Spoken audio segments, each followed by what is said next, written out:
Hi everybody, welcome back. We're all wrapped up warm now in our studios and don't get to spend much time in here now because it's too cold. We've got the heater on for like half an hour, then turn it off and things. So it's a matter of wrapping up warm. We can still do it, we can still do our art.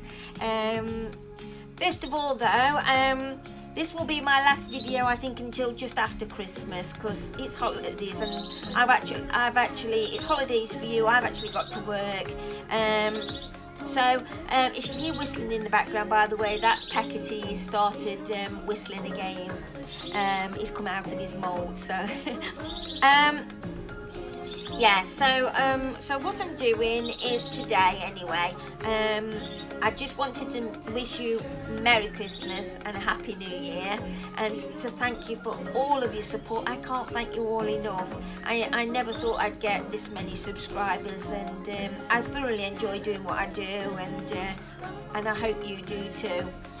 So today we're talking about some ordinary shapes. You know, as you know that with Neuro Art, they're very organic, aren't they? You know, you see organic shapes in Neuro Art everywhere, in the trees, in the shadows and everywhere. You know, they're all kind of twisted shapes and things like that. But I wanted to put in some like ordinary, straight bang, ordinary shapes in there. So here's a rectangle shape, and I've just drawn around this just piece of perspex that I use it a lot to protect my pages in my sketchbooks and things. And this is little, I think you call them set squares, I'm not sure, little mathematician. So just some basic shapes here, and I've drawn some freehand circles. So and then I wanted to place those inside my painting as though that they're inside a net. But as I've always explained to you about Neuro Art and how I like to do it, but I wanted to create some movement, and the way that I've created the movement is with the splatters coming away from the shapes. So it looks like that they're moving, but when they're inside the shape, they're quite straight. But when they're coming away from the shape, they're moving out. So you need to turn your paper around and to move them out. So I'll show you what I mean but when I show you the video, and I hope that you enjoy it, and yeah, just have a look and tell me what you think, okay?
finished shape and the finished picture. And this is what I was trying to explain to you. So if you look closely, you can see that the splatters are coming away. They're coming away from the shape, which gives it a sense of like it's turning, yeah, and they're like floating in the air. And also that obviously that the blue is a cold colour, so it goes back. And then this lovely rusty colour that I love to use. It's only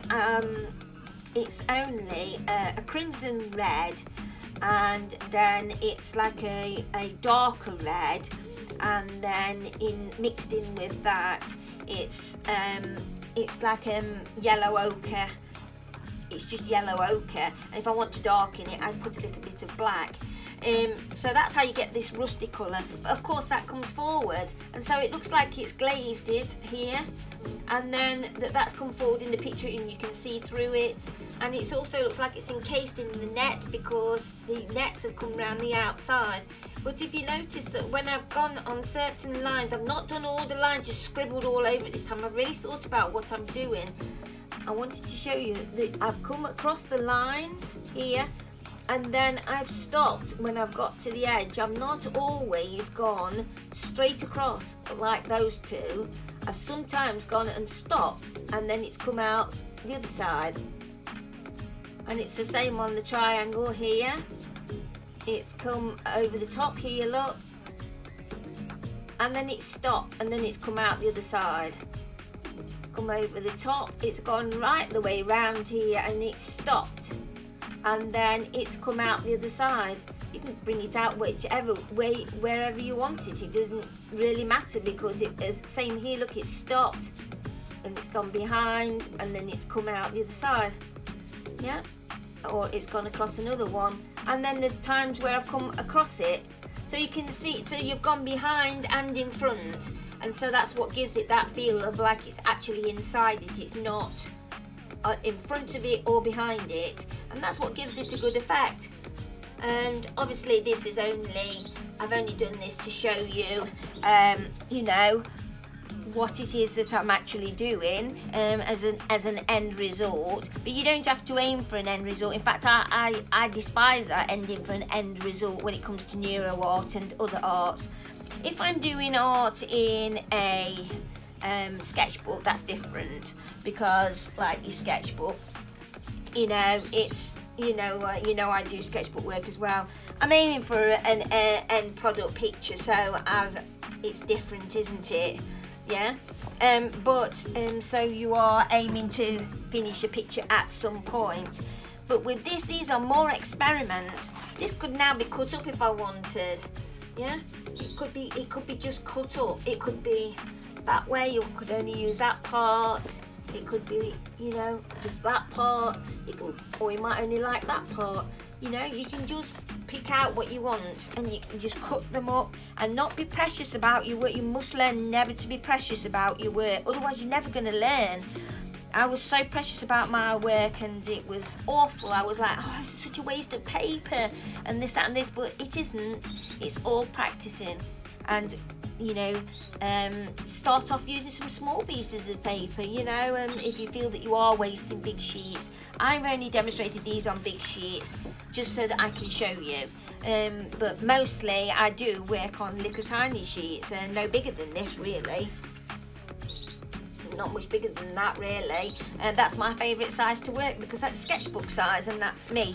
That's how I work. And I don't know whether it's because I'm only 4'10", and I don't know whether, what I tend to do is I work for so long in this small size, and it's when I seem to go back into myself a little bit. I've noticed this, and I've been writing it down in a journal, and then I found that suddenly one day I get up and I want to spread right out, and that's when I start, and the pictures get bigger.